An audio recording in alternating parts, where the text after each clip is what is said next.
Olá, queridos casais, estamos no nosso segundo devocional noturno e no nosso primeiro devocional nós falamos sobre o propósito de Deus em criar o homem e a mulher para viverem em união, e isso ficou muito claro com a frase de Adão quando ele diz: é osso dos meus ossos, carne da minha carne. E aí vemos o versículo seguinte dizendo: por essa razão deixa homem pai e mãe e se une à sua mulher, tornando-se os dois uma só carne. Esse é o propósito de Deus, a união, a unidade, a comunhão, a harmonia entre o casal. Mas hoje nós vamos ver como Satanás atacou essa união do casal. Eu quero ler Gênesis capítulo 3, do verso 1 até o verso 6, onde lemos a narrativa da queda desse primeiro casal.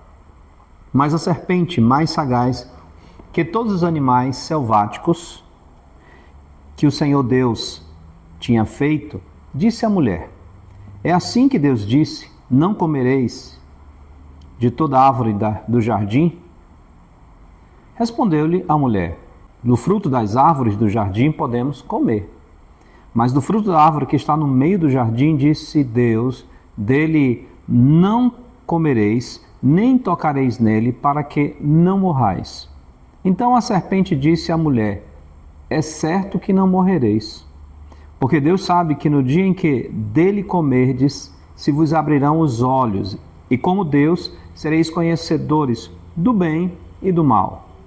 Vendo a mulher que a árvore era boa para se comer, agradável aos olhos, e árvore desejável para dar entendimento, tomou-lhe do fruto e comeu, e deu também ao marido, e ele comeu.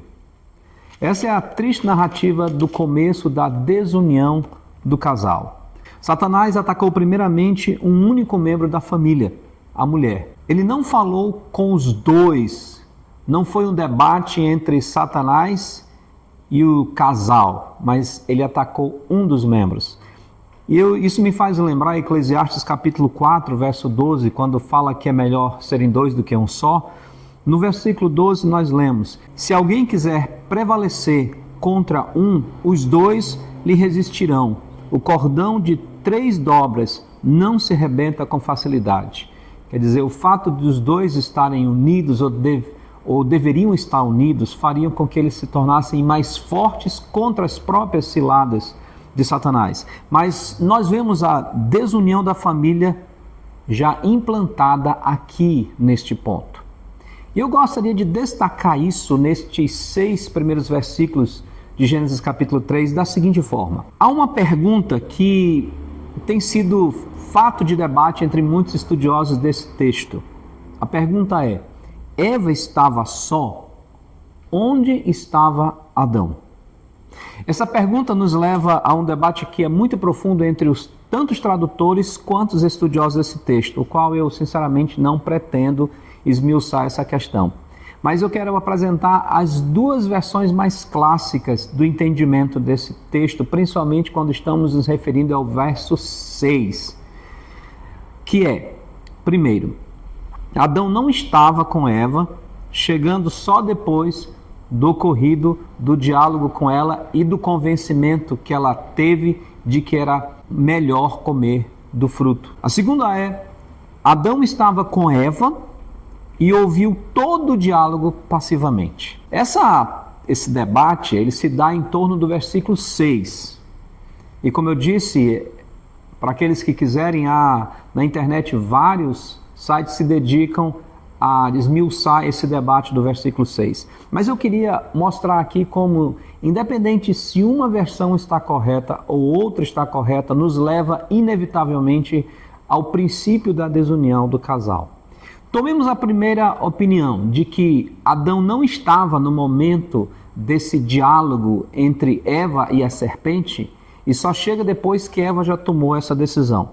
O que é que nós percebemos? No primeiro caso, a desunião se expressa no fato de Eva tomar uma decisão sozinha, a qual não lhe pertencia. Eva, sob o engano de Satanás, tomou uma decisão que não deveria ser de iniciativa sua. Por quê? Porque Gênesis capítulo 2, versos 16 e 17, nós lemos o seguinte: E o Senhor Deus lhe deu esta ordem, Deus falando para Adão: de toda árvore do jardim comerás livremente, mas da árvore do conhecimento do bem e do mal não comerás, porque no dia em que dela comeres certamente morrerás. Claramente na narrativa bíblica nós vemos que Deus deu essa ordem a Adão. Ele deveria e tinha a responsabilidade de instruir a sua esposa quanto à verdade de Deus. E nós sabemos que ele repassou isso para Eva, porque ela repete essa questão com a serpente com uma alteração, que não sabemos se foi ela que entendeu errado, se foi Adão que passou errado, ou simplesmente ela acrescentou por estar ali no diálogo e achar que deveria fazer esse acréscimo. Mas uma coisa é certa, ela tomou uma decisão que não deveria ser dela. Uma decisão que ela não deveria tomar sozinha, mas ela resolveu, olhando o fruto, tomou a decisão de pegar o fruto e comer o fruto sob o engano de Satanás. No segundo caso, se Adão estava com Eva ali e ouvia tudo passivamente, a desunião se expressa pela atitude de Adão em simplesmente não fazer nada vendo sua amada esposa ser enganada pela serpente.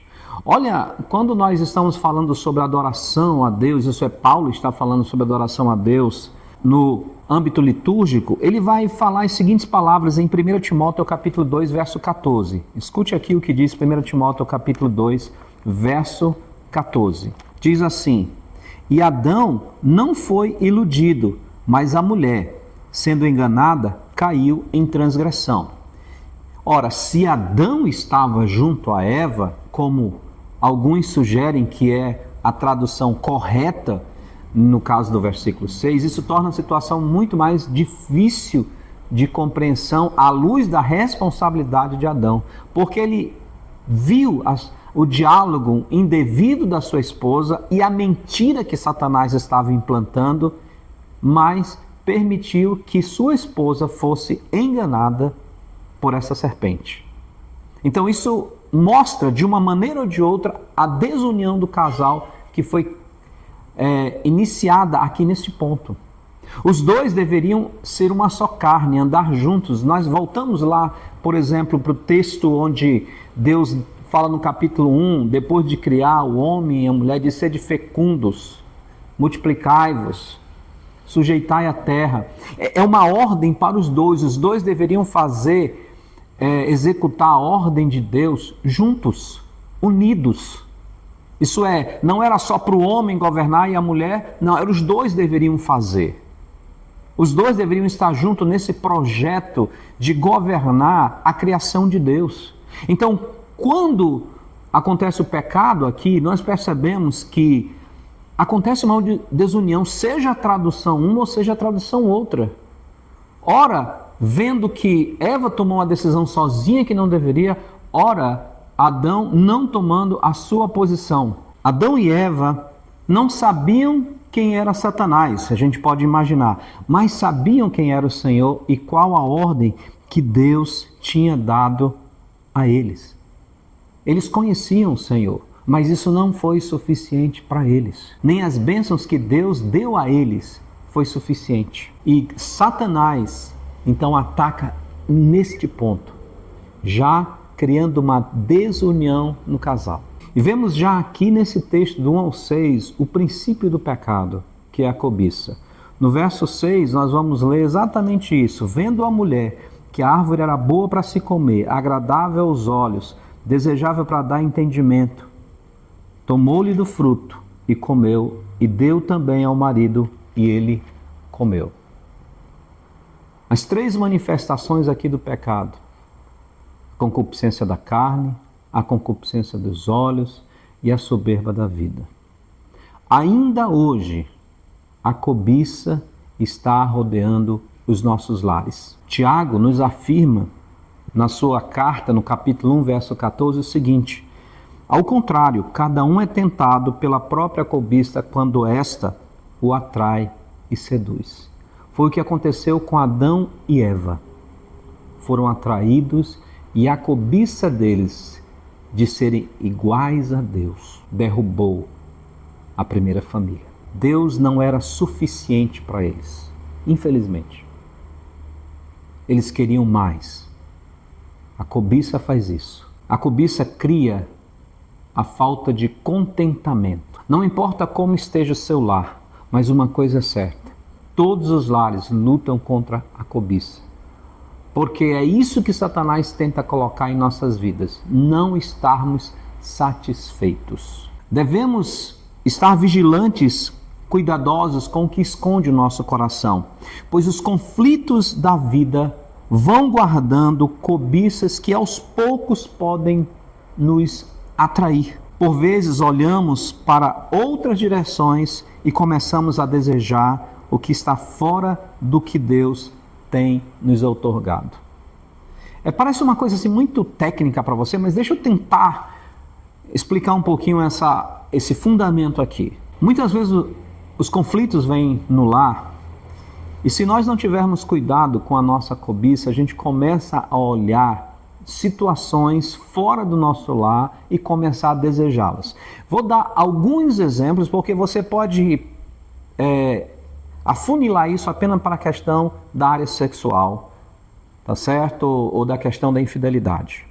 Mas digamos que o lar de vocês não goze de uma situação financeira muito favorável. É muito arriscado que homem ou mulher vão criando uma cobiça no coração, principalmente quando olham outros casais que saem, que viajam, que vão para restaurante, vão para uma lanchonete, vão aqui, vão lá, e o homem ou a mulher começa a desejar isso, e ao invés de trabalhar isso no seu coração, orar ao Senhor, começa então a deixar que esse desejo no coração vá criando conflitos. Ao ponto de eu já ter ouvido o testemunho de marido dizer: se eu não tivesse casado com você, a minha vida seria outra, seria melhor. Como se o motivo de ele não desenvolver financeiramente fosse sua esposa. E vice-versa, não é? Mulheres dizem: se eu tivesse casado com fulano de tal, minha vida era melhor, porque fulano que casou com ele, não é? Tá bem aí de vida. Então, essa é uma questão que a gente deve olhar o nosso coração, porque essas situações, esses conflitos de vida, eles são portas que podem ser facilmente abertas para Satanás através da cobiça. E aí pode vir a questão financeira, pode vir a própria questão do relacionamento íntimo, pode vir tantas coisas que a gente às vezes não percebe que esse é o princípio. Por exemplo, a Bíblia deixa claro que toda espécie de pecado, de obras da carne, iniciam com a cobiça. É só você olhar Gálatas capítulo 5, a partir do verso 16. Então, por exemplo, a maior luta que nós temos contra os nossos pecados, de relacionamentos no nosso lar, é contra o nosso próprio coração, é contra o nosso interior. Por quê? Porque nós vamos percebendo que é nesse campo que nós precisamos travar a primeira luta. Porque é isso que muitas vezes vem.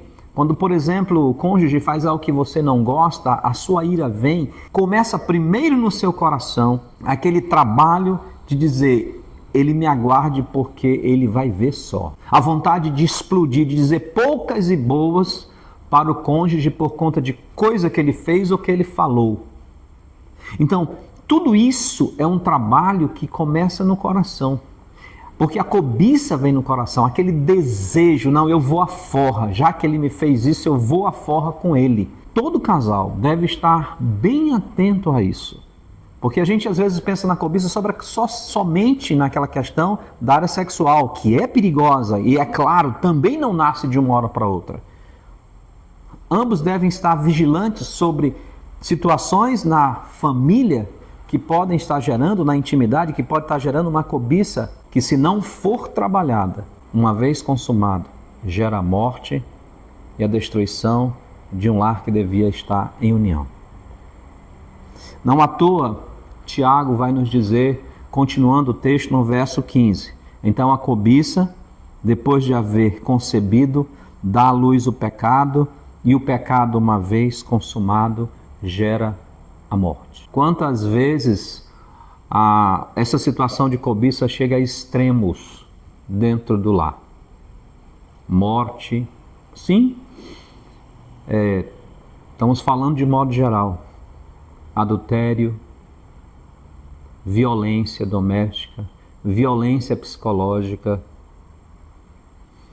e tantas coisas que o pecado, quando se permite ser executado, gera como morte na família. Nossos primeiros pais, infelizmente, cederam para os seus desejos e consumaram o seu pecado e geraram morte para si e aos seus descendentes. Mas Deus, sendo rico em misericórdia e por causa do grande amor com que nos amou, e estando nós mortos em nossos delitos e pecados, nos deu vida juntamente com Cristo, pela graça sois salvos. No nosso próximo devocional, vamos continuar vendo acerca dos efeitos do pecado na vida deste primeiro casal. Mas devemos lembrar, o nosso inimigo continua atacando neste ponto. Desunião, desarmonização, falta de amor verdadeiro no casal. Ele ataca, porque ele sabe que Deus criou vocês para viver em união. Então, o que ele puder fazer para que vocês estejam ao contrário disso, ele vai fazer. Hoje, ao orarem, pensem e orem na seguinte direção: Senhor, eu sei que Satanás, desde o Jardim do Éden, tem atacado a família. Foi assim que ele fez com nossos primeiros pais e ele vai continuar fazendo isso sempre que ele puder.